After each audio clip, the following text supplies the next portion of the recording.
Hello friend, तो आप लोग कैसे हैं। हम आशा करते हैं कि आप लोग स्वस्थ होंगे और अपना पढ़ाई को ज़बरदस्त तरीके से कर रहे होंगे। तो आज हमारा हिंदी का तीसरा चैप्टर जिसका नाम है भारत से हम क्या सीखे, इसका 50 VVI ऑब्जेक्टिव क्वेश्चन को करेंगे।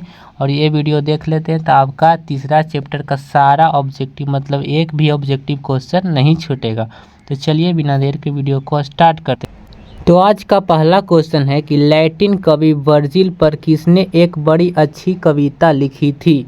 तो इसका ऑप्शन ए है अंग्रेज कवि टेनिसन, दूसरा है हिंदी कवि Premghan, option C Guru Nanak, option D Rainer Maria Rilke. तो इसका आंसर हो जाएगा अंग्रेज कवि टेनिसन, ऑप्शन नंबर ए। दूसरा है टेनिसन किस भाषा के कवि हैं, तो यहाँ पर ही लिखा हुआ है अंग्रेज कवि है, यानी कि अंग्रेजी इसका हो जाएगा।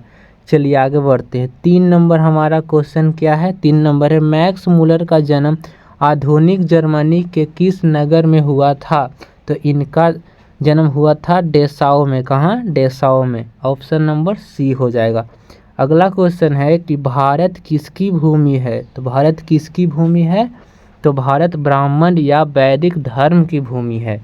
5 नंबर क्वेश्चन है मेघदूत नामक पुस्तक का अनुवाद मैक्स मूलर ने किस भाषा में किया था। तो ये जर्मन भाषा में किए थे, ठीक है, ऑप्शन नंबर डी इसका हो जाएगा। अगला क्वेश्चन है कि मैक्स मूलर को वेदांतियों का वेदांती किसने कहा था। तो इसका आंसर क्या होगा, स्वामी विवेकानंद जी ने कहा था, ठीक है। अगला क्वेश्चन है कि संस्कृत भाषा और यूरोपियन भाषा का तुलनात्मक व्याख्यान किसने दिया था। Option A Max Muller, option B Gunakar Muley, option C Nalin Vilochan Sharma और ऑप्शन डी अमरकांत। तो इसका आंसर क्या होगा, तो 7 का आंसर हो जाएगा ए मैक्स मूलर ने, ठीक है। चलिए आगे बढ़ते हैं।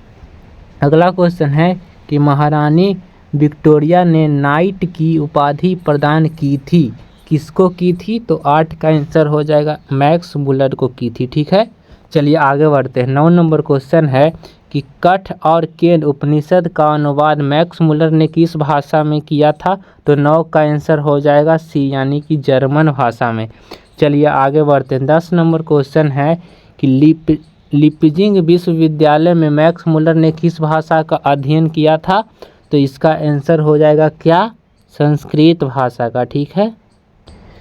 चलिए 11 नंबर क्वेश्चन यूनान व रोम के संपूर्ण साहित्य में कहीं अधिक विशाल है, क्या है। तो इसका आंसर हो जाएगा क्या, संस्कृत भाषा और साहित्य, ठीक है। चलिए आगे बढ़ते हैं। 12 नंबर क्वेश्चन है कि जनरल कनिंघम का संबंध किससे है। तो किससे है इनका संबंध, वनस्पति विज्ञान से, भू विज्ञान से, पुरातत्व से, मनोविज्ञान से। तो 12 का आंसर क्या हो जाएगा, सी, पुरातत्व से, ठीक है।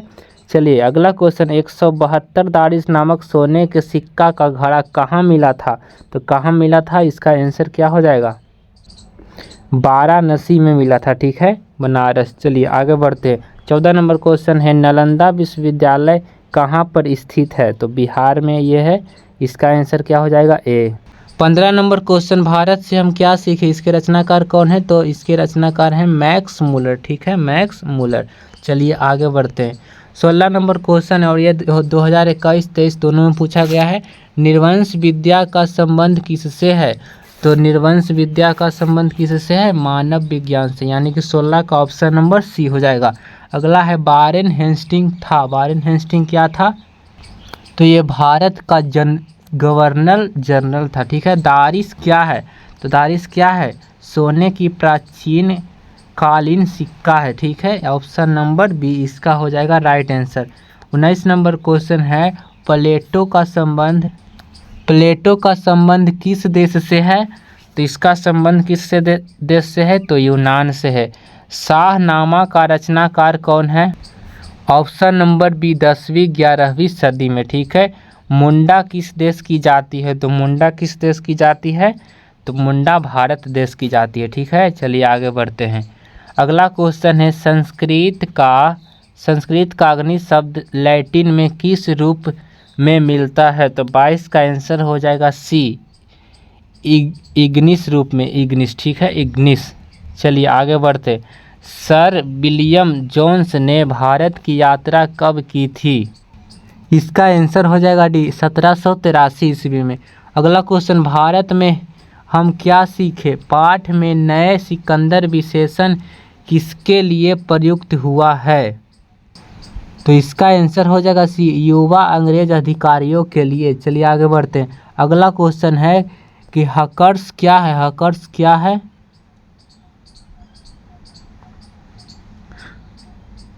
तो ये वनस्पति वैज्ञानिक है हकर्स, ठीक है। अगला, स्वामी विवेकानंद ने वेदांतियों का वेदांती किसे कहा है? तो मैक्स मुलर को, ठीक है। 26 का ऑप्शन नंबर सी हो जाएगा। अगला क्वेश्चन है 27 नंबर कि मैक्स मुलर ने कितनी वर्ष की अवस्था में लीपनिंग विश्वविद्यालय में संस्कृत का अध्ययन प्रारंभ किया था? और ये क्वेश्चन 1, 2, 3 साल पूछा गया है। तो इसका आंसर हो जाएगा 18 वर्ष में। पारसियों के धर्म का क्या नाम है? तो इसका है जरथुस्ट्र। अगला क्वेश्चन है मैक्स मुलर का जन्म कब हुआ था? मैक्स मुलर का जन्म कब हुआ था? तो 6 दिसंबर 1883 ईस्वी को, ठीक है। अगला क्वेश्चन है मैक्स मुलर का जन्म कहाँ हुआ था? तो इनका जन्म हुआ था डेसाउ जर्मनी में, ठीक है। चलिए आगे बढ़ते। अगला क्वेश्चन, मैक्स मुलर के पिता का नाम क्या था? तो मैक्स मुलर के पिता का नाम था विल्हेम मुलर, ठीक है। अगला है नालंदा विश्वविद्यालय की स्थापना किसने की थी? तो कुमार गुप्त ने। ऑप्शन नंबर ए हो जाएगा। कौन प्राचीनतम भाषा है? तो संस्कृत सबसे प्राचीन भाषा है। चलिए आगे बढ़ते हैं। 34 नंबर क्वेश्चन है कि मैक्स मुलर की मृत्यु कब हुई थी? तो 28 अक्टूबर 1900 ईस्वी में हुआ था। किसके अध्ययन क्षेत्र में भारत के कारण नवजीवन का संचार हो चुका है? तो इसका आंसर क्या हो जाएगा? इसका राइट आंसर हो जाएगा नीति कथा, ठीक है। अगला क्वेश्चन है कि दारिस नामक सोने के सिक्कों से भरा घड़ा किसे मिला था? तो वारेन हेस्टिंग्स को मिला था, ठीक है। और ये इम्पोर्टेंट क्वेश्चन है क्योंकि 18, 21, 2023 3 साल में लगातार पूछा गया है।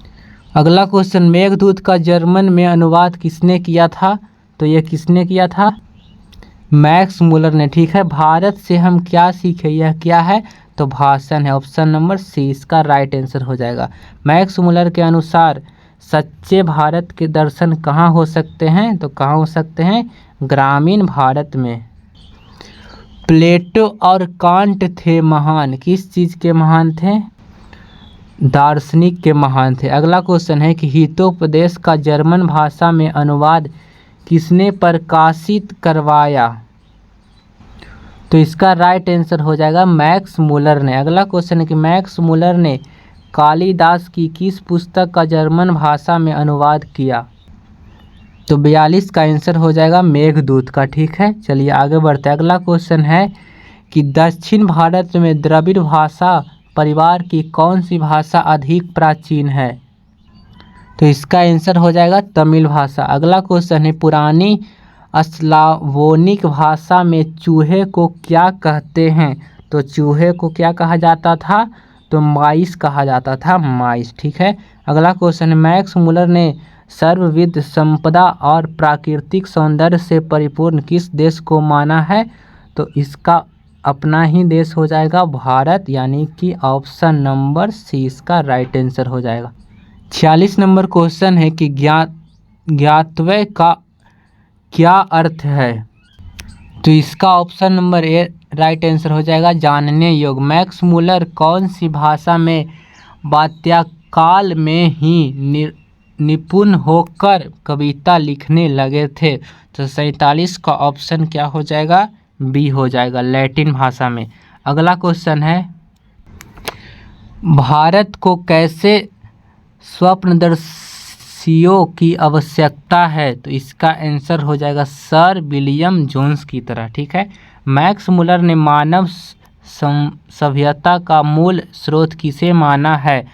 तो वो वैदिक तत्वज्ञान को मूल स्रोत माने हैं। तो हमारा टोटल 50 क्वेश्चन कंप्लीट हो गया। अगर आपको हमारा वीडियो अच्छा लगता है तो प्लीज़ वीडियो को लाइक और चैनल को सब्सक्राइब ज़रूर करें। क्या करना है? सब्सक्राइब, ठीक है। तो आज के लिए इतना ही, मिलते हैं किसी नेक्स्ट